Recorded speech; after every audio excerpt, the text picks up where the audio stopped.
bisnis yang kita rintis bermasalah, hidup menjadi sangat berat. Dan masalah itu bisa muncul tiba-tiba. Ya, kadang-kadang tidak berhubungan dengan tiga ini. Di jalan kita kesenggolan dengan seseorang, lalu dia tidak seneng, masalah menjadi panjang. Betul ya? Ketika Anda mendapatkan problem di umur ini, itulah Anda merasakan beban hidup. Seseorang yang mendapatkan beban hidup yang begitu tinggi.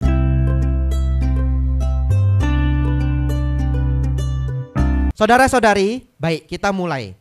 Yang pertama adalah pemutaran roda dhamma. Tapi yang ingin saya jelaskan banyak ke praktikal keseharian ya. Ketika saya mengajar di Indonesia, saya berkunjung ke sangat banyak wihara di Indonesia. Ada satu fenomena yaitu di wihara itu jarang ada anak muda lagi. Ya, bahkan di beberapa wihara, salah satunya di Bagelang, dekat dengan wihara Mendut, yang datang semuanya sudah sepuh. Ya, sisa 11 orang, 12 orang ya. Sepuhnya sepuh sekali.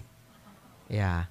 Jadi kalau saya mau berangkat ceramah di sana, Bante yang lebih senior ya, Bante Joti Damo yang dulu membimbing saya, kadang beliau mengingatkan, Biku Abijato, kalau ke Magelang jangan cerita kematian ya. Kasihan umatnya. Karena umurnya sudah begitu sepuh ya. Cerita yang lain saja. Baik Bante.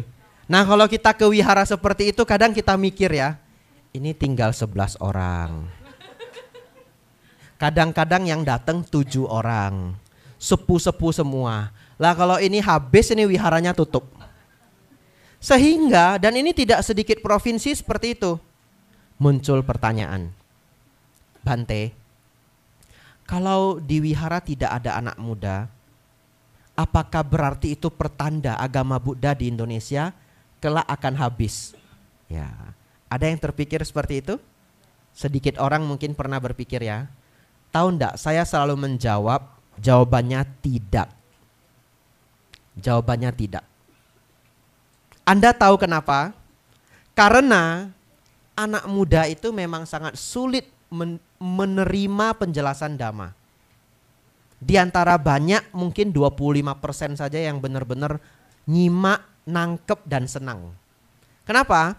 Karena beberapa kali di Jakarta, Makassar dan beberapa provinsi besar, saya mengisi ceramah dhamma di universitas. Dan acara besar, kadang di auditorium, kadang mereka sewa hotel ya, kadang di kampus. Dan itu mereka yang arrange, ya mereka punya KMB. KMB itu komunitas Buddhis. Kalau di UGM namanya Kamadis ya, tapi beberapa universitas namanya KMB. Mereka yang arrange, mereka yang semangat membuat acara itu. Mereka mengundang para biku untuk mengajar. Tapi semua sudah di arrange dengan sangat baik. Saya tiba dan mengajar, faktanya adalah lebih dari 50% itu konsentrasinya itu ngawang. Ngawang is like flying here and there gitu ya. Ya, dari mana saya tahu? Karena saya setiap hari mengajar. Jadi saya sambil melihat ini, mata-mata saudara-saudari ini ada radarnya ini. Saya tahu ini siapa yang benar-benar dengar ya. Atau siapa yang lagi mikir, besok Monday ya. Saya sibuk saya apa gitu ya. Ya. Kalau di Indonesia biasa ibu-ibu mikirnya besok masak apa ya, gitu ya. Ya, tapi kalau saudara-saudari serius mendengarkan, nah ini juga ini terlihat ini, terpancar. Kalau ngajar di universitas, 50% ke atas ngawang. Ngawang. Bahkan saya cukup terkejut, saya mengajar di universitas top di Indonesia. Tidak saya sebut namanya saja, nah direkam, ada jejak digital. Tapi top 3, top 5, begitu ya. Itu pun ngawang. Padahal mereka IQ tinggi, disiplin tinggi, tingkat kerja kerasnya tinggi. Tetap sangat sulit untuk menyimak dhamma. Anda tahu kenapa? Karena belum cukup dukkha. Dukkha. Belum cukup stres. Belum cukup stres. Ini adalah kebenarannya. Karena umumnya orang yang mulai tertarik interest dengan belajar dhamma yang saya perhatikan di atas umur 28. Matengnya bahkan di atas umur 31, 32. Itu matengnya. Ya, jadi ternyata tidak berhubungan dengan apakah dia senang belajar, apakah dia rajin, apakah dia disiplin. Bukan seperti itu. Umumnya 30 tahun ke atas lebih bisa menerima dhamma. Kenapa? Karena anak muda itu hidupnya memang tidak terlalu stres. Beban mereka tidak terlalu banyak. Tetapi begitu masuk umur 30 ke atas itu bebannya menjadi lebih banyak. Satu, beban karena sudah punya anak. Ya, kalau punya anak ya. Tapi umumnya kan kita cerita mayoritas ya, orang di atas umur 28 ke atas mulai punya anak. Anak pertama, anak kedua. Sehingga biaya menjadi lebih berat. Yang kedua, mulai mendukung orang tua. Betul ya? Ya, orang tuanya sudah mulai pensiun, dia yang mulai merawat orang tuanya. Dulu orang tua membiayai, sekarang dia yang membiayai orang tua. Itu 30 ke atas. 34, 35, 36, ada yang 28 ya. Setiap orang punya skenario hidup berbeda-beda. Sekarang dia harus jaga anaknya, dia juga harus jaga orang tuanya. 2 beban. Ada 1 beban lagi. Apakah itu? Cita-cita. Cita-cita. Orang umur 30-an itu punya cita-cita. Kalau yang bekerja mungkin ingin bekerja di luar negeri. Ada yang ingin memberanikan diri berbisnis. Betul ya? Dan itu semua butuh modal, butuh keberanian. Semua sudah baik. Anak bisa sekolah dengan lancar, orang tua hidup dengan nyaman dan bahagia. Tiba-tiba temennya bilang, coba yuk kita bikin restoran kecil-kecilan saja. Di Indonesia bisa kok, bisa. Risky enggak? Risky. Dan Anda akan mulai stres. Ketika Anda harus memegang beban-beban ini, ada yang dapat beban saudara lagi. Tapi kita cerita 3 beban yang umum ini. Ya, jangan pakai kata beban dah, enggak enak ya. 3 tanggung jawab ini. Ketika ada masalah, hidup menjadi sangat berat. Betul ya? Ya, tiba-tiba orang tua sakit, hidup menjadi sangat berat. Tiba-tiba anak dapat masalah, hidup menjadi sangat berat. Tiba-tiba bisnis yang kita rintis bermasalah, hidup menjadi sangat berat. Dan masalah itu bisa muncul tiba-tiba. Ya, kadang-kadang tidak berhubungan dengan 3 ini. Di jalan kita kesenggolan dengan seseorang, lalu dia tidak seneng, masalah menjadi panjang. Betul ya? Ketika Anda mendapatkan problem di umur ini, itulah Anda merasakan beban hidup. Seseorang yang mendapatkan beban hidup yang begitu tinggi, intensitas stresnya, lalu dia datang ke Wihara Pariwara Dhamma Acala. Nah itu Indonesian Buddhist Temple gitu ya. Dulu diajak 5 kali 10 kali pun tidak mau. Iya, begitu very stressful ya. Dia akan nanya Anda, dulu kamu ke wihara itu di jalan itu, jalan apa itu? Alamatnya di mana? Betul ya? Iya, dia cari sampai dapat. Kadang-kadang dia sudah lupa. Dulu kita ketemu Bante itu loh. Itu yang agak gemuk itu siapa namanya? Kan begitu ya. Dicari sampai dapat. Saya di Mendut pun dia terbang dia ke Indonesia untuk cari saya. Dulu diajak 5 kali, 10 kali, enggak mau ya. Jadi ada waktunya. Jadi Anda tidak perlu khawatir. Wihara itu sedikit anak muda enggak apa-apa. Kenapa? Akhirnya mereka tua juga. Gitu ya. Ya, akhirnya mereka tua juga. Ya. Baik. Kenapa saya memulai dengan pertanyaan itu? Pertanyaan, Bante, apakah agama Buddha di Indonesia akan hilang karena tidak ada anak muda, youth-nya tidak ada? Ya, tadi kita sudah tahu jawabannya tidak. Sang Buddha mengatakan manusia itu, beliau memberi analogi manusia itu seperti halnya 4 jenis kuda. Ya. Ini maaf, terdengar sampai belakang ya? Kurang ya?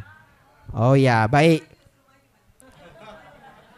Minum sedikit, volumenya naik ya.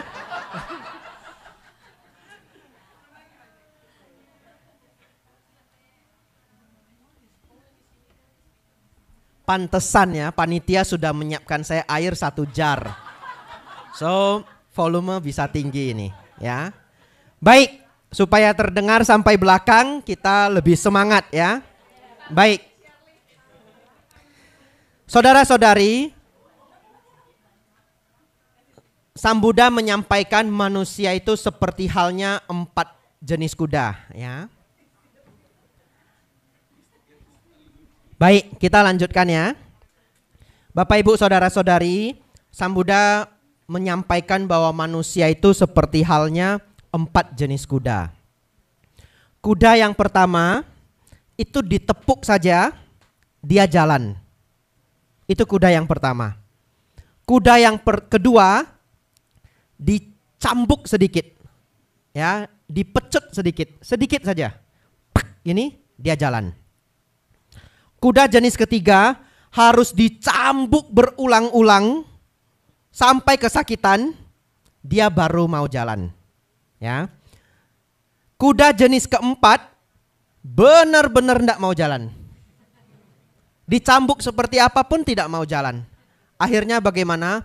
Harus ditusuk sampai tulangnya, sakitnya sampai ke tulang, ya, baru dia mau jalan. Ini kuda paling auban, ya. Ya, paling keras kepala. 4 jenis kuda. Sang Buddha mengatakan seperti halnya itulah manusia akan belajar Dhamma. Yang pertama seperti apa? Seperti misalkan Bante Sariputta, mendengar satu kalimat saja. Tadi kita ada kalimatnya di sini, ya. Segala sesuatu yang berkondisi sewajarnya memiliki kemunculan, sewajarnya memiliki kepadaman. Mendengar satu kalimat ini, Bante Sariputta langsung ingin menjadi murid Sang Buddha. Kemudian belajar Dhamma sampai mencapai arahat. Saya ketemu umat seperti itu, ya. Ada seorang bapak-bapak, dia cerita dulu dia sama sekali bukan Buddhis, ketemu buklet kecil. Ketemu di Yogyakarta, buklet kecil, hukum karma dalam agama Buddha. Kemudian dia membaca bahwa setiap manusia bertanggung jawab atas perbuatannya sendiri. Berbuat kebaikan berbuah kebahagiaan, berbuat keburukan atau kejahatan berbuah penderitaan. Masing-masing orang bertanggung jawab dan menerima buah dari perbuatannya sendiri. Tidak dapat diwariskan atau mendapat karma dari orang lain. Membaca selesai satu buku kecil itu, dia kemudian pergi ke Wihara Mendut mencari Bante Panyawaro. Itu kuda jenis pertama, betul ya? Tepuk sedikit, jalan. Ya. Kalau kuda jenis kedua bagaimana? Harus dicambuk dulu lebih keras, ya. Apa Bante cambukannya? Broken heart. Ya, misalkan ya, broken heart, ya. Sering loh orang broken heart datang ke wihara. Ya, betul. Datang dia sendiri duduk di sini. Nah, betul. Duduk pagi, siang, sore di wihara saja merenungkan kehidupan, ya. Ya. Kalau yang seumuran saya langsung muncul itu ucapan tipat kaya. Demikianlah cinta, ya. Ya, penderitaannya tiada akhir, ya. Pagi sampai sore, ya. Nah, bankrupt, betul ya? Ya, ekonomi merosot, dikejar utang, ya. Kalau di Indonesia dikejar pinjol itu mengerikan sekali. Beneran, mengerikan sekali. Ya, apalagi 2 tahun yang lalu, 3 tahun yang lalu belum terregulasi, sekarang sudah terregulasi. Sudah terregulasi saja masih mengerikan. Artinya apa mengerikan? Mereka itu nagih, kalau kita tidak bayar mereka bisa telepon teman kita, orang tua kita, keluarga kita. Jadi kita kan malu toh. Ya itu diserang sampai seperti itu. Ya. Jadi sangat stressful. Setelah stres datang ke wihara, ya mencari para biku, minta nasihat, kemudian oh ternyata ini ya Dhamma ajaran Sang Buddha. Betul ya? Dia memahami dukkha, anicca, anatta, segala sesuatu tidak kekal, segala sesuatu bisa berubah, ya. Dan yang lainnya. Mulai mempelajari Dhamma, lalu jatuh cinta. Yang ketiga itu harus dicambuk habis-habisan, baru dia mau jalan, ya. Seperti apa itu Bante? Ini sudah bangkrut, ya, istri atau suami minta cerai, kemudian harus ke pengadilan untuk merebut hak asuh anak, ya. Pulang ke rumah orang tua tidak begitu dukung karena mungkin waktu sukses dia sombong sekali, ya. Saudara kandung juga sudah mulai lelah, teman baik juga pergi, sudah nggak ada siapa-siapa. Siapa yang tersisa dalam hidupnya? Biku Abijato saja. Datanglah dia ke wihara, betul ya? Ini real story sebenarnya. Saya didatangi umat, lalu dia cerita, bahkan bukan umat Buddha. Ya, he is not a Buddhist. He is not a Buddhist. Lalu dia mengatakan dia sudah mau bunuh diri. Ya, international level artist from Indonesia. Saya sudah lupa namanya. Karena saya kan tinggal di Yogyakarta. Banyak artis-artis dari Yogyakarta itu level dunia, menang award dunia. Itu 9-8 tahun yang lalu. Saya beneran sudah lupa namanya. Kalau saya ingat pun tidak saya beritahu. Ya, tapi dulu saya ingat, saya taruh di Google beneran keluar pelukis yang menang International Award. Sekarang saya beneran lupa namanya. Beliau datang ke saya malam-malam lalu cerita seperti tadi, ya. Karirnya rusak, dia kena narkoba sehingga semuanya menjadi kacau, ekonomi keluarga kacau, istri pergi membawa anak, orang tua tidak support dia lagi. Ya dia merasa dunia mengkhianati dirinya. Lalu dia pergi ke beberapa tempat ibadah. Lalu terakhir dia pikir ya, sebelum bunuh diri, dia mau coba juga datang ke wihara. Dia bukan Buddhis. Ketemu saya. Karena saya waktu itu berpikir ini orang sudah memilih untuk suicide. Berarti kan dia sudah red alert ya, ini sudah bahaya sekali. Saya satu-satunya mungkin orang yang paling keras dengan dirinya. Mengatakan bahwa tidak ada yang mengkhianati Bapak. Bapak yang mengkhianati diri Anda sendiri. Ya, karena dalam Buddhis, sehancur apapun hidup kita, siapa penyebabnya? Diri sendiri. Lalu kita discussion, saya cerita banyak mengenai Buddhism. Lalu dia minta saya buku untuk dia baca. Saya berikan dia 2 buku, dua-duanya dari Achan Brahm, Hidup Senang Mati Tenang, sama Superpower Mindfulness. Dia ambil 2 buku itu, dia pulang. Lalu minggu depan dia datang lagi. Ya, malam-malam ikut saya chanting, ikut saya meditasi. Lalu menghilang lagi 2 minggu. Kadang saya penasaran juga, Bapak itu masih hidup enggak ya? Setelah 1 bulan lebih, Bapak itu muncul lagi. Lalu muncul beberapa kali, lalu tidak muncul lagi. Saya yakin dia tidak bunuh diri. Karena setiap kali dia muncul, Bapak itu lebih gembira, dia sharing ya, dia belajar banyak di Buddhism dan yang lainnya. Itu kuda jenis ketiga. Kuda jenis keempat. Yang ketiga aja sudah seburuk itu ya. Masih ada ya Bante ya, yang keempat ya. Kuda yang harus ditusuk sampai tulang. Ada. Ya Pak, Bu. Karena penyakit ini sangat berat ya. Hidup ini atau hidup penderita ya. Hanya sisa 6 bulan. Betul ya? Hanya sisa 8 bulan. Kalau seseorang mendengar hidupnya sisa 6 bulan, sisa 8 bulan, bisnisnya sebesar apapun, stop. Betul ya? Yang dia kerjakan sepenting apapun di dunia ini, stop. Terus datang kemana? Wihara, pariwara, dhamma acala. Saya iklan ini pinter saya ya. Ya, pokoknya biar wihara ini nanti endorsement ya. Ya, ramai nanti wihara ini semoga ya. Sadu ya. Iya, kalau tinggal 6 bulan, tinggal 8 bulan, semua stop. Kalau Anda datang ke wihara Mendut, harus datang ya, masukkan ke wishlist Anda. Mendut Monastery ya. Syukur-syukur kalau saya ada di sana nanti saya jumpai, tapi harus janji karena saya kalau keliling pembinaan itu 1-2 bulan ya, kadang saya belum pulang. Nah, Anda datang ke wihara Mendut, nanti Anda cari satu lonceng sangat besar, ukurannya 1 meter lebih ya, dan itu bisa Anda sentuh ya, tidak bisa dibunyikan karena rantainya digembok ya. Ya, hanya dipakai kalau acara besar, Waisa Asada. Kalau enggak nanti dimainin sama anak-anak. Itu dulu pemilik pengusaha besar, bahkan pimpinan pengusaha baja dan besi di Indonesia. Saya tidak tahu namanya. Saya diberitahu Bante Panyawaro. Bapak itu tiba-tiba muncul di Wiara Mendut karena divonis oleh dokter hidupnya tidak lebih dari setahun. Ya.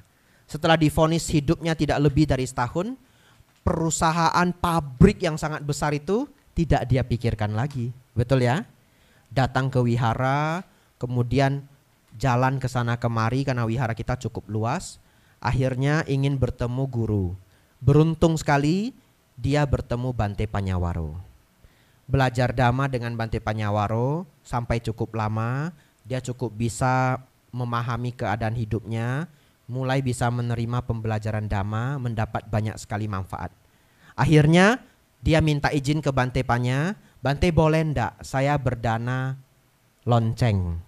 Dan ternyata penghasil lonceng terbaik salah satu di dunia adalah Korea Selatan. Ya, salah satu ya. Jadi dia pesan di Korea Selatan dan kata Bante Panya kalau dulu dia bukan pengusaha pimpinan dari grup pengusaha baja dan besi, mungkin lonceng itu tidak berhasil dibawa masuk. Karena zaman itu masih ketat sekali. Ya, kalau zaman sekarang sudah tidak sulit ya. Saya sendiri pernah bantu wihara di Kalimantan pesan Buddha Rupang yang besarnya 2 meter lebih. Lewat kapal bisa masuk ke Indonesia. Akhirnya itu dikerjakan, lonceng itu datang ke Indonesia. Saya setiap kali melihat lonceng besar itu, saya langsung teringat kuda jenis keempat. Ya, kuda jenis keempat. Harus ditusuk sampai tulang baru mau pergi mencari dhamma.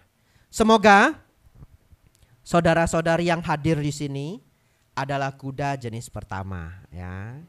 Ya, setidak-tidaknya kuda jenis kedua dah ya. Jangan dah ketiga dan keempat ya. Itu kuda jenis auban ya. Auban artinya keras kepala ya, stubborn ya, stubborn. Baik. Saudara-saudari, tadi ketika dibacakan Dhammacakkappavattana Sutta, Anda bisa mendengar Sang Buddha begitu senang ketika Bante Mahakondanya itu mengerti Dhamma. Betul ya? Saking senangnya Sang Buddha mengatakan, ia sudah melihat. Diberi nama Anya Kondanya. Kondanya yang telah melihat. Jadi beliau adalah orang pertama di dunia yang mengerti apa yang Sang Buddha ajarkan. Padahal 5 orang sama-sama mendengar, belum tentu loh 5-5-nya paham. Ya, hanya 1 yang paham. Dan itu pun Sang Buddha senang sekali. Ya, ini dengan bahasa kita, bahasa manusia. Pertanyaannya, kenapa Sang Buddha begitu gembira, begitu bahagia ada murid 1 orang yang bisa memahami Dhamma? Karena Sang Buddha jelas mengetahui bahwa manusia pada umumnya sulit memahami Dhamma. Ya, manusia pada umumnya sulit memahami Dhamma karena kadang kondisinya belum tepat. Ya, seperti kebanyakan anak remaja belum menghadapi banyak stres. Ya. Oleh karena itu, ketika Sang Buddha bertemu atau menemukan 1 orang saja yang bisa memahami Dhamma, beliau sungguh bersukacita ya. Saya menyampaikan ini agar saudara-saudari setelah ini ya, bagi Anda yang belum begitu semangat banget ya untuk senang mendengarkan Dhamma, saya sarankan tarik badan Anda untuk senang mendengarkan Dhamma sebelum masalah hidup itu muncul. Karena masalah hidup pasti muncul. Loh kok ngeri sekali Bante? Pasti. Minimal sakit, tua dan mati. Itu minimal. Ya, jadi kalau Anda sudah belajar wisdom dari Sang Buddha, ketika bertambahnya umur, pikiran kita tidak terlalu risau. Kita tidak terlalu khawatir menghadapi kematian. Ya. Kok bisa Bante? Nggak bisa saya ceritakan hari ini. Terlalu banyak. Topik Dhamma yang perlu diketahui terlalu banyak. Terlalu banyak. Ya. Oleh karena itu Anda cari sendiri nanti Dhamma di YouTube ya. Ada Bante Santacito, Bante Utamo, Bante Panyawaro ya, Bante Atadiro. Anda bisa dengarkan, Anda pilih yang topiknya cocok. Kok Bante ndak bilang Bante Abijato?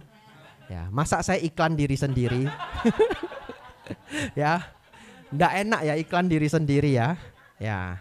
Tapi berhubung saya 3 bulan di sini, kalau ada kegiatan Anda coba paksakan diri Anda, walaupun schedule-nya cukup padat ya. Saya tahu setiap orang banyak kegiatan, supaya Anda punya bekal dalam hal wisdom dari Sang Buddha.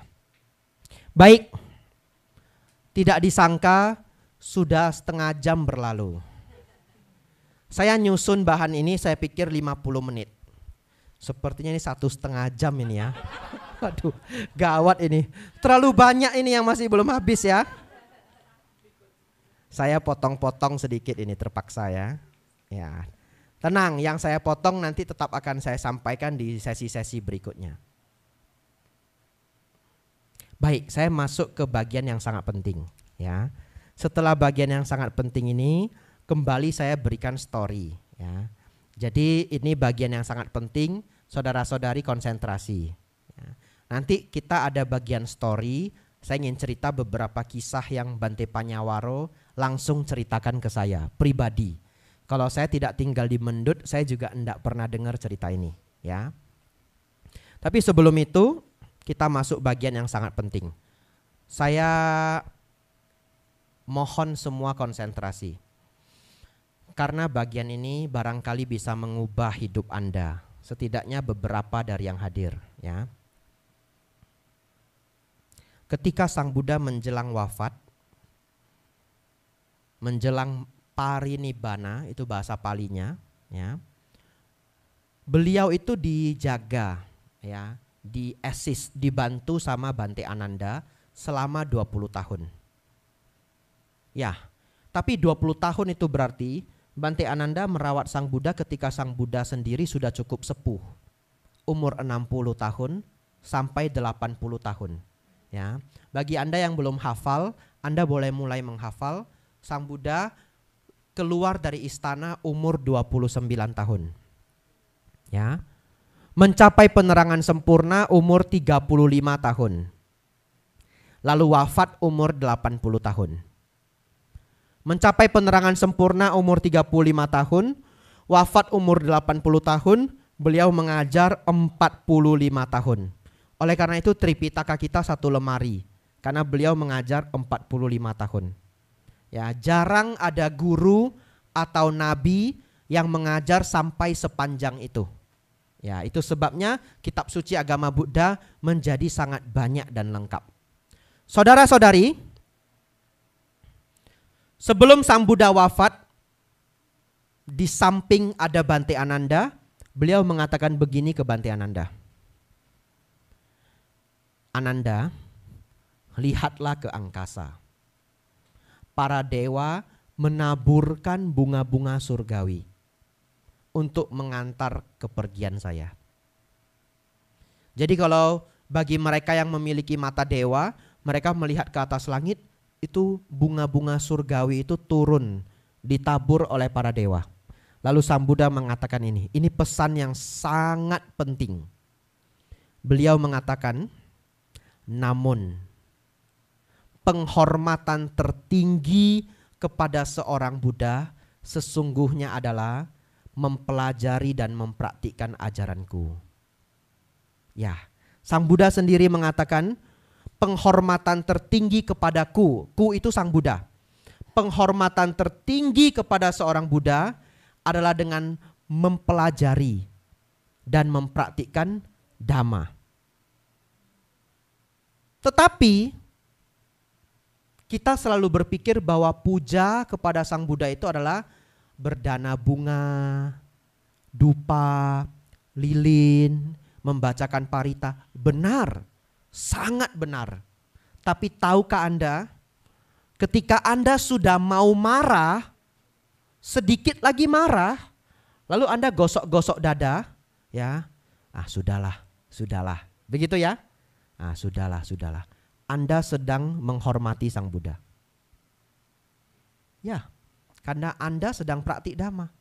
Apa praktiknya? Mengurangi dosa, betul? Kebencian, hatred. Anda sedang berusaha mengurangi kemarahan. Setiap kali Anda praktik dhamma, itu adalah puja tertinggi kepada Sang Buddha. Apa saja praktik dhamma itu? Mendengarkan dhamma seperti saat ini. Ya. Jadi saat ini Anda mendengarkan dhamma dengan seksama, itu jauh lebih tinggi penghormatannya daripada berdana bunga yang sangat indah. Tapi saya tidak mengatakan berdana bunga tidak penting ya. Semuanya penting. Tetapi yang paling tinggi adalah mendengarkan dan mempraktikkan ajaran Buddha. Oleh karena itu, saya mau share ya, yang disebut sebagai 5 tugas bikku. Walaupun itu sebenarnya tugas saya, tapi Anda boleh terinspirasi dari 5 tugas itu. Selain dari 5 tugas ini, semuanya secondary. Ini primernya. 1, mendengarkan dhamma. 2, merenungkan dhamma. 3, mendiskusikan dhamma. 4, mengajarkan dhamma. 5, bermeditasi. Ini job desk seorang bikku. And only this. Ini yang primer. Kenapa mendengarkan dhamma, Bante? Karena zaman Sang Buddha belum ada buku. Semua ajaran Sang Buddha itu dihafal oleh para bikku. Oleh karena itu prakteknya dalam bentuk mendengar. Zaman ini boleh kita ganti dhamma learning, betul? Belajar dhamma via YouTube, via buku, via audio, via offline seperti ini ya, atau online juga lewat rekaman. Setelah Anda dengarkan, Anda renungkan. Saudara-saudari, kenapa yang 5 ini, Bante? Kenapa yang 5 ini? Karena hanya yang 5 ini, saya ulangi, hanya yang 5 ini membawa pada tingkat kesucian. Hanya yang 5 ini membawa pada pencapaian bahkan tingkat arahat. Kesucian ada 4 tingkat. Yang gak hafal enggak apa-apa. Sotapanna, Sakadagami, Anagami, dan arahat. Ya, Sang Buddha mencapai tingkat tertinggi yaitu arahat. Murid-murid Sang Buddha mencapai tingkat tertinggi. Biasanya sebelah kanan ada Bante Sariputta, sebelah kiri Moggallana, ya, juga mencapai tingkat arahat. Yang belum hafal 1 tok boleh. Arahat, ya. 3-nya lagi Bante, saya yang hafal saja, ya. Ya. Sotapanna, Sakadagami, Anagami, arahat. 4 tingkat kesucian. 4 tingkat kesucian ini bisa dicapai melalui 5 tugas para bikku. Mendengarkan dhamma. Ada enggak bikku mendengarkan dhamma capai sotapanna? Siapa? Ananda benar, lain? Bante Anya Kondanya. Beliau mencapai tingkat sotapanna. Mendengarkan Dhammacakka Pawatana Sutta. Anda kan sudah dengar tadi. Ada enggak yang sotapanna sudah? Mana tahu ada ya? Lah kan mendengar toh? Iya. Jadi mendengarkan dhamma ada yang mencapai tingkat-tingkat kesucian. Kalau mendengarkan dhamma saja bisa, apalagi direnungkan, betul? Bahkan ada sutanya mengenai perenungan dhamma. Tapi waktu saya tidak terlalu banyak, saya skip. Ya, bagaimana Bante Sariputta mengajarkan cara mencapai tingkat-tingkat kesucian melalui perenungan pancakanda. Ya, tapi saya skip. Perenungan dhamma bisa mencapai tingkat arahat. Kalau mendengarkan saja bisa, apalagi discussion, betul ya? Karena discussion itu 2 arah. Anda perlu mendengarkan dan perlu merenung dan perlu menjelaskan. Yang keempat adalah teaching dhamma, mengajar dhamma. Sama, saya kalau ingin mengajar dhamma, saya harus belajar dulu. Ketika saya belajar dhamma, di sana ada mendengarkan dhamma, merenungkan dhamma, dan kadang saya harus diskusi. Kadang-kadang saya membahas apa yang sulit, saya chat biku yang lain. Benar, namanya call a friend. Ya. Betul ya, call a friend ya. Ya, itu who wants to be a millionaire ya. Call a friend. Nah, jadi kadang-kadang saya call a friend. Bante Medacito, Bante Santacito ya, ada hal yang saya ragu, saya chat beliau. Bante Titayanyo, Bante, ini bedanya apa Bante antara ini dengan ini? Call a friend. Nah, teaching Dhamma. Dan yang terakhir adalah bermeditasi. 5 ini disebut 5 tugas biku. Saudara-saudari, itu juga tugas Anda, ya. Itu juga tugas Anda. Silahkan praktik puja bakti, puja yang tertinggi untuk Sang Buddha, ya, dengan mempraktikkan Dhamma. Anda boleh terinspirasi dari para biku karena prosesnya sama. Semua umat Buddha juga ingin mencapai tingkat kesucian melalui mendengar Dhamma atau learning Dhamma, merenungkan Dhamma, mendiskusikan Dhamma, bagi yang sanggup mengajarkan Dhamma dan bermeditasi. Baik, 2 lagi poin penting. Terus Bante, kalau saya sudah belajar Dhamma, bagaimana saya tahu kalau saya berkembang? Betul ya? Karena saya datang ke wihara kan tidak ada yang labeli saya Sotapanna, Sakadagami. Tidak ada. Betul ya? Bagaimana saya tahu diri saya berkembang? Saudara-saudari, caranya adalah Anda renungkan, Anda lihat sendiri. Diri Anda dibandingkan diri Anda sendiri setahun yang lalu, 2 tahun yang lalu, apalagi 5 tahun yang lalu. Apakah kemarahan berkurang atau bertambah? Keserakahan berkurang atau bertambah? Yang ketiga paling sulit. Ego berkurang atau bertambah? Ya. Kalau dari waktu ke waktu, tahun ke tahun, kemarahan berkurang, keserakahan berkurang, ego berkurang, berarti Anda sukses mempraktikkan Dhamma. Enggak usah banding ke orang lain. Karena setiap orang kan startnya beda-beda, betul ya? Bante, itu si A Bante. Sudah ke wihara 10 tahun, galaknya masih bukan main. Masih galak Bante.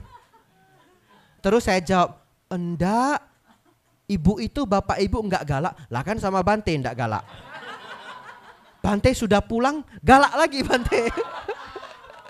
Contoh ya, ini enggak nyindir siapa-siapa. Karena setiap orang kan punya sifat galak, wajar ya. Tetapi sebenarnya Anda jangan menghardik, jangan ngejak seperti itu. Yang Anda harus lihat adalah, dia sudah lebih baik loh dibanding 3 tahun yang lalu, betul ya? Itu artinya dia improve. Karena wihara ini adalah the school of wisdom. Di sini kita belajar menjadi lebih wise. Kalau lebih wise itu kemarahan berkurang, keserakahan berkurang, ego berkurang. Jangan banding ke orang lain, banding ke diri sendiri. Anda boleh termotivasi orang lain, tapi ketika Anda banding diri sendiri. Bante, kenapa harus yang 3 itu? Kemarahan, keserakahan, dan ego. Karena yang 3 itu kalau berkurang, hidup semakin bahagia. Ya, saya mau tanya. Marah itu seneng atau marah itu menyenangkan atau tidak menyenangkan? Ya, tergantung ya. Tapi kenyataannya, kadang-kadang kita sudah marah sepuas-puasnya, masuk ke kamar menangis. Pernah ada yang ngalamin? Nyesal ya? Ya, waktu marah mungkin senang juga ya. Ya, rasanya sudah bisa meluapkan amarah. Ya, tapi kenyataannya, kadang setelah semua terluapkan, kita sedih juga. Aduh kasihan ya, kok saya marahin dia sampai sebegitunya. Betul ya? Lalu kemudian menangis. Itu artinya selalu ada duka di balik sebuah kemarahan. Dan duka itu tidak harus hadir saat ini. Kadang potentially saat ini belum ada problem. Tapi kemarahan kita menjadi problem tahun depan. Betul ya? 2 tahun yang akan datang. Orang yang kita marahin nginget dia. Suatu ketika dia revenge ya. Ya. Lalu aduh, inilah efek dari kemarahan saya. Jadi kemarahan itu tidak pernah happy ending. Selalu ada problem yang muncul di baliknya. Oleh karena itu kalau kemarahan berkurang, hidup kita menjadi lebih baik. Keserakahan apalagi, ya, keserakahan apalagi. Semakin banyak keinginan, Anda semakin banyak kontrak. Ya, keinginan itu kontrak. Satu keinginan berarti satu hal yang Anda belum punya. Ya. 3 keinginan, 3 hal yang Anda belum punya. Saya yakin masih ada yang nggak ngerti maksudnya. Begini, bayangkan kita semua tidak punya motor. Ya, bayangkan ya, kita masih sekolah, masih SMA kita semua. Ya, kembali ke masa lalu. Pengen punya motor. Sebelum kita punya keinginan untuk memiliki motor, hidup kita baik-baik aja. Betul ya? Ya, tidak merasa ada yang kurang. Satu ketika muncul keinginan, pengen punya motor. Teman-teman sudah pada punya. Begitu Anda punya keinginan, Anda sudah mulai melihat itu. Oh, Supra X, Jupiter MZ. Ketahuan zaman saya zaman itu ya. Nggak tahu sekarang motor merek apa, saya juga sudah nggak tahu. Ninja ya, wah Shogun ya. Zaman itu ada Satria F. Nah zaman saya. Itu keren sekali itu ya, Satria F. Apa yang dari Yamaha? RX King. Wah, itu nabung lah setengah mati ya.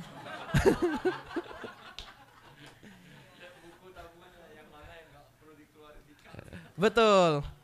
Begitu kita muncul keinginan, muncul kekurangan. Saya belum punya motor. Saya belum punya motor. Dulu kakak kelas saya sampai minum Baygon. Karena orang tuanya tidak beliin motor, beneran. Lalu dia masuk rumah sakit dipaksa minum air sangat banyak untuk memuntahkan semua racunnya. Lalu pencernaannya jadi rusak, dia makan bubur yang disaring kemudian dicairin 3 bulan. Ya, setelah dia balik sekolah, kakak kelas saya bilang, kalian jangan coba-coba minum Baygon. Saya sangat menyesal katanya. Masuk ke rumah sakit dipaksa minum air itu rasanya setengah mati. Katanya lebih baik mati katanya. Saking beratnya dipaksa minum air untuk memuntahkan racun itu. Ya, jadi seperti itu. Saudara-saudari, jangan banyak keinginan besar di satu waktu ya. Saya ulangi ya, saya tidak mengatakan Bapak Ibu Saudara jangan punya keinginan. Bukan, ya itu kalau Anda mau ikut saya semua ke Wiara Mendut. Yang ndak mungkin, hidup di dunia nggak ada keinginan itu ndak mungkin, betul ya.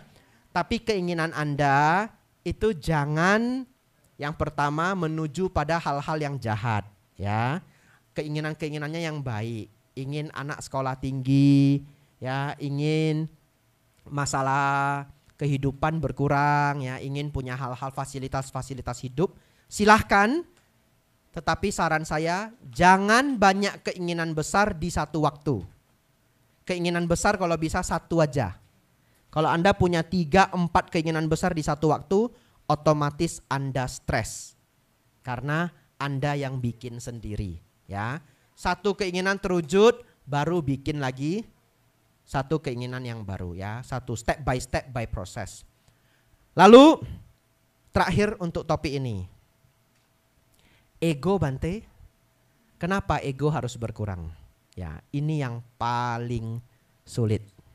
Kalau Anda tadi sudah menghafal 3 tingkat kesucian, Sotapana, Sakadagami, Anagami dan Arahat, tahukah Anda bahkan seorang Anagami masih memiliki ego? Seberat itulah ego untuk dihilangkan. Ya, seorang Anagami itu masih bisa berbangga diri. Ya, itu adalah part of ego. Tetapi saudara-saudari, ini adalah hadiah terbesar dari Dhamma. Hadiah terbesar dari Dhamma adalah mengetahui banyak penderitaan kita muncul dari ego. Itu hadiah terbesar dari Dhamma menurut saya. Contoh, kalau Anda merasa Anda adalah orang yang dituakan, paman, bibi, ya, guru, atau level Anda di kantor cukup tinggi. Satu ketika orang yang levelnya di bawah Anda, keponakan ya, karyawan, anggota atau siapapun itu. Kemudian satu ketika dia lewat tidak menyapa Anda.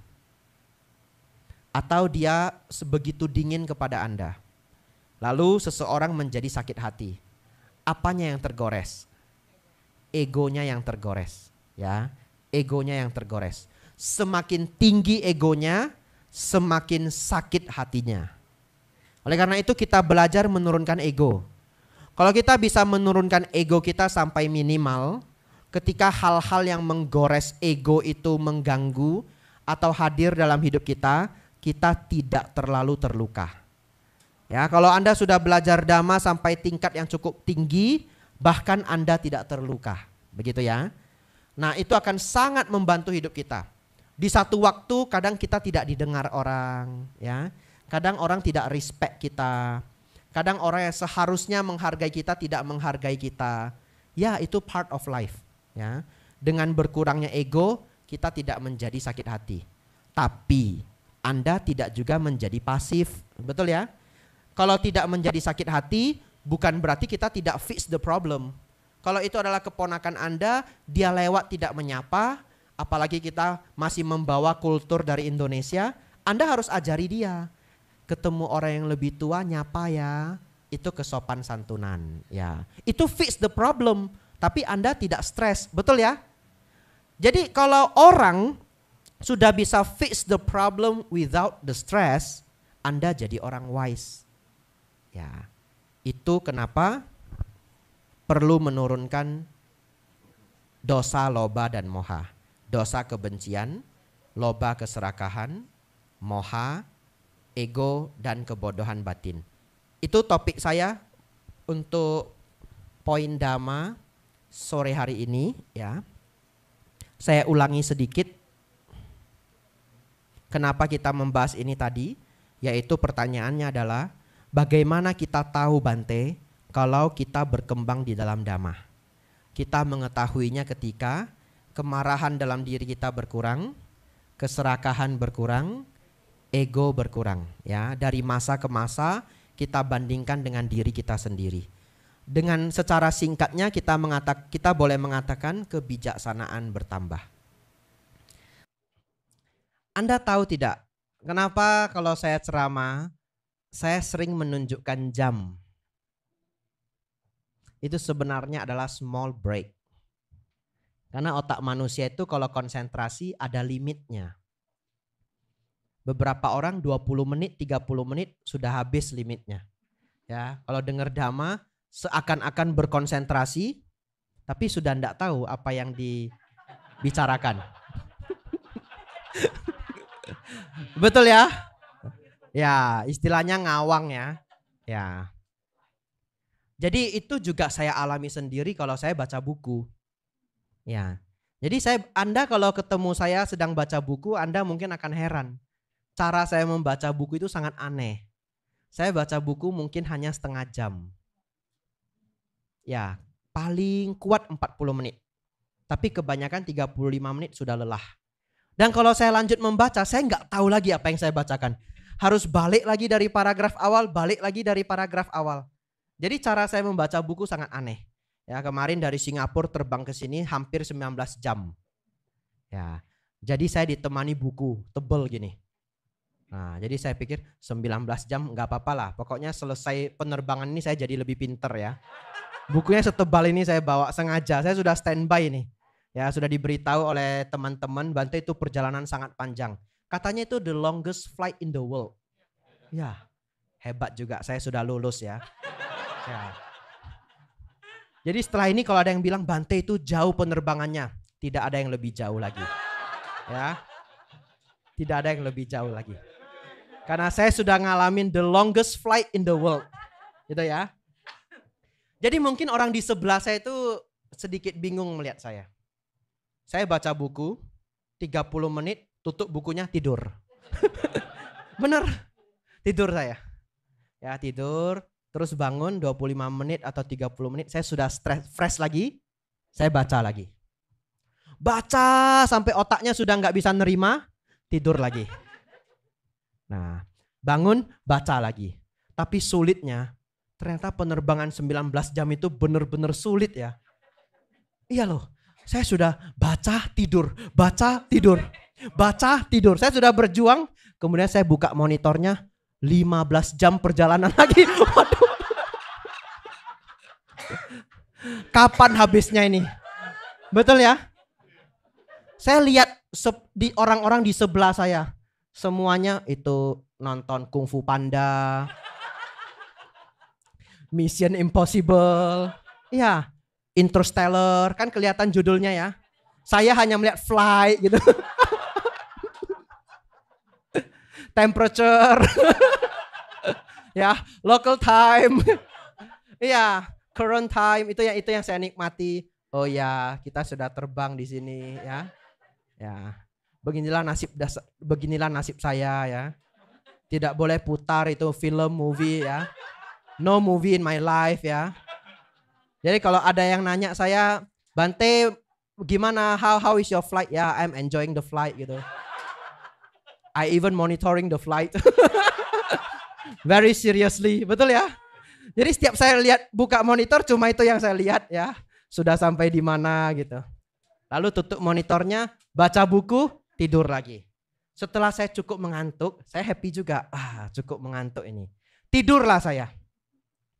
Biasanya kalau saya tertidur itu cukup pulas. Saya tidur. Lalu saya ketika bangun, saya merasa saya setidaknya tidur 5 jam. Perasaan saya. Ya. Wah, ini paling tinggal 8 jam ini. Wah, 8 jam mah gampang lah. Medan Pekanbaru ya. Kalau naik bus Medan Pekanbaru. Begitu saya buka monitor, cuma lewat hampir 2 jam. Aneh banget loh. Ya. Sudah tidur bangun. Hah? Enggak sampai 2 jam. Saya hanya tidur 1 jam 50 menit. How come? Saya merasa sudah 5 jam. Ya, itulah penderitaan saya. Melewati the longest flight in the world. Ya. Kenapa? Iya, ternyata hanya 2 jam. Ya. Tapi saya ambil positifnya. Ya, saya masih bisa tidur belasan jam gitu ya. Tapi badannya enggak mau tidur ya. Mungkin karena getaran, jadi kita cukup lelah ya. Ya, badannya cukup lelah. Baik, kita sudah break ya. Otak kita sudah cukup fresh lagi ya. Ini beberapa cerita yang menarik. Saudara-saudari, ketika saya merenung atau mengenang peristiwa di Hari Raya Asada, peristiwa kedua dan ketiga itu sebenarnya cukup mirip. Munculnya Sangga dan munculnya Tiratana. Betul ya? Itu adalah satu kesatuan sebenarnya. Hal yang teringat saya adalah perjuangan para Bante senior untuk menegakkan Sangga. Itulah yang terpikir saya. Saudara-saudari, kita kembali ke 45-50 tahun yang lalu. Saat itu para Bante senior, beberapa biku mulai ditabis. Ya. Bante Jinadhamo, beliau ditabis di Candi Borobudur. Bersama 4 putra lainnya. Totalnya 5. Ya, tetapi dalam perjalanannya 4 orang ini diserop. Ya, saya juga tidak hafal namanya. Yang tersisa hanya Bante Jinadhamo. Lalu kemudian Pabaja atau Upasampada yang kedua, inilah Bante Sukemo, Bante Panyawaro ya, dan juga 3 teman lainnya. Mereka tidak ditabis di Candi Borobudur lagi. Tetapi pada saat itu Damadutanya adalah Somdet Nyana Sangwara, Sanggaraja yang sebelumnya, tapi beliau belum jadi Sanggaraja. Beliau masih biku muda Damaduta ke Indonesia. Ya, kalau Sanggaraja yang saat ini adalah dulu Damaduta di Australia. Ya, Somdet Nyana Sangwara, Damaduta di Indonesia. Pabaja atau Upasampada yang kedua, 5 putra Indonesia ini diajak untuk ditabis di Wihara Wat Bowen di Thailand. Ya, mungkin dengan harapan begitu mereka ditabis di Wat Bowen, mereka punya teman, mereka punya para Bante senior sebagai contoh, sebagai motivasi, sehingga biku yang latihan itu lebih awet. Dan ternyata benar, 5 orang yang ditabis di second round ini hanya 1 yang diserop. 4-nya bertahan. Inilah Bante-Bante senior yang memperjuangkan munculnya Sangga di Indonesia. Saudara-saudari, sangat sulit pada zaman itu. Saya diceritakan langsung oleh Bante Panya. Saat itu Wihara Theravada bisa dikatakan belum ada. Ya. Para Bante tinggal di mana? Para Bante itu numpang di kelenteng. Pada saat itu pembinaan itu masih numpang di rumah umat, numpang di kelenteng ya. Dan numpang di kelenteng itu tidak ada yang berdana makan. Terus makannya bagaimana? Petik Bapak Ibu Saudara, petik buah. Jadi di kelenteng itu bisa petik buah. Petiknya di altar. Minta sama Sang Buddha ya. Ya.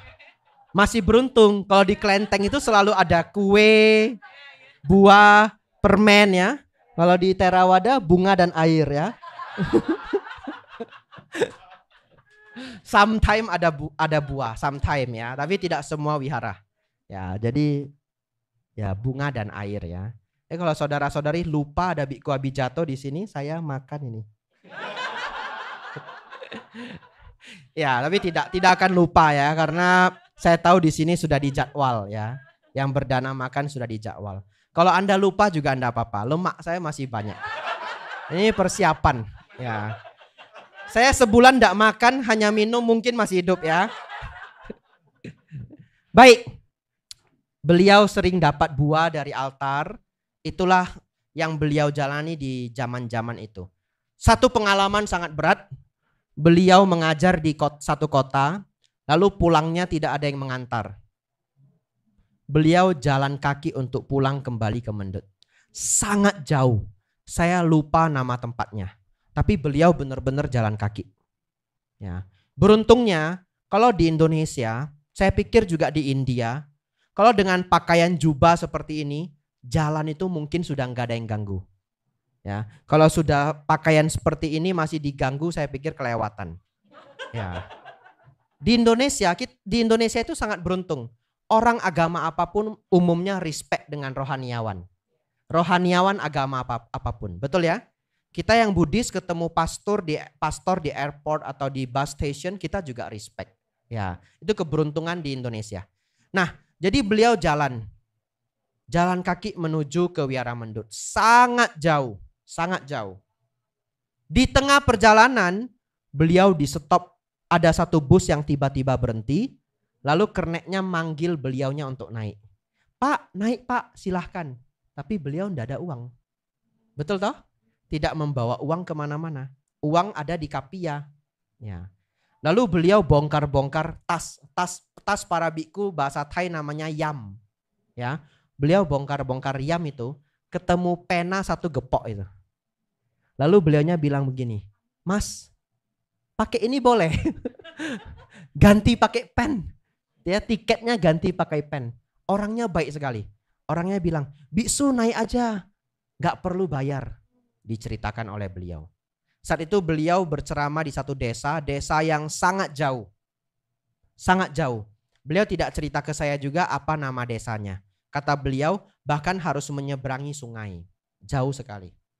Sesampainya di sana, ada satu hal yang sangat menyulitkan.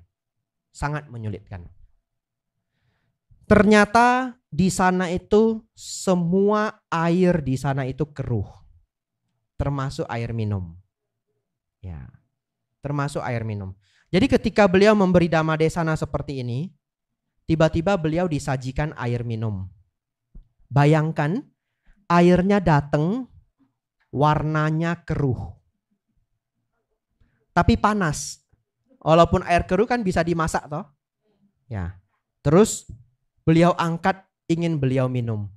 Ternyata airnya bau. Bayangkan, sudah keruh, bau pula, panas pula. Ya. Beliau letakkan kembali. Bagaimana minumnya? Tidak sanggup. Lalu beliau ceramah. Tetapi ceramah, akhirnya kan haus sekali toh. Karena tadi perjalanan sudah jauh. Diminum salah, tidak diminum juga salah. Akhirnya beliau minum. Ya, beliau mengatakan rasanya benar-benar tidak karu-karuan. Ya, rasanya tidak karu-karuan. Tapi apa boleh buat? Beliau minum juga. Lalu beliau batuk 1 bulan tidak sembuh-sembuh. Ya, real story. Itulah beratnya menjalani pembinaan, apalagi di zaman dulu. Ya, Kalau zaman saya, wihara hampir semua sudah bagus. Umat menjaga para biku dengan sangat baik.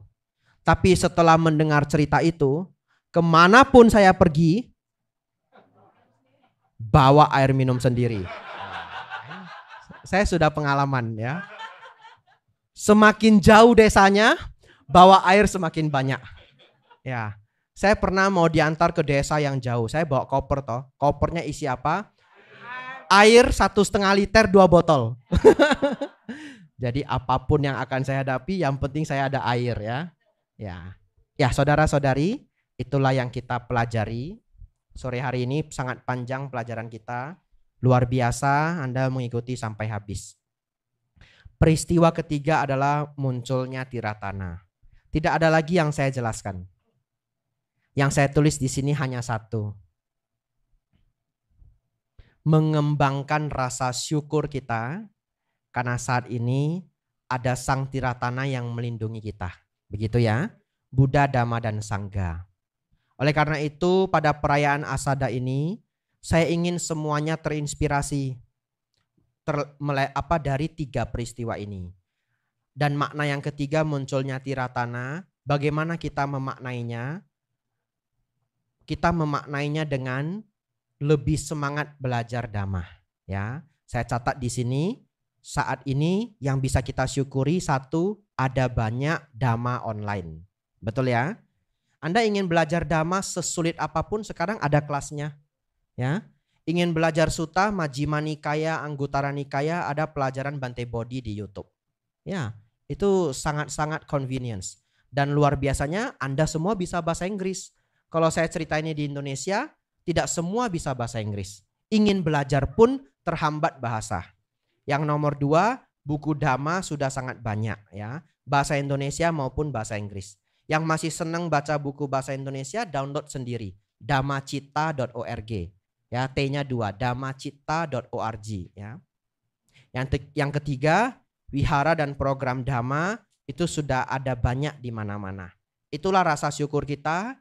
Perjuangan dari para Bhante di zaman dulu, mulai dari perputaran roda Dhamma yang pertama 2600 tahun, Dhamma bahkan sampai hadir di New York ya. 1 jam 10 menit. Ini salah satu Dhamma Desana Puja Bakti saya yang paling panjang. Biasa di Indonesia 50 menit itu sudah mentok. Kenapa Bante? Mulainya kan 9.30. Kalau saya lanjut nggak makan. Nah, betul ya? Nah, ini mulainya jam 1. Nah, lembur sampai malam juga siap ya. Ya. Terus Anda yang stres ya. Besok ditanya temennya, ceramah Bante Abhijato bagaimana? Ya, kami telah melihat duka. Ya. Selamat menjalani merayakan hari raya Asada Puja. Semoga kita semua selalu dalam perlindungan Sang Buddha, Dhamma, dan Sangha. Semoga Bapak Ibu Saudara semakin maju dalam Dhamma, semakin maju dalam kehidupan. Sabe sata bawantu sukitata. Semoga semua makhluk hidup berbahagia. Sadu, sadu, sadu.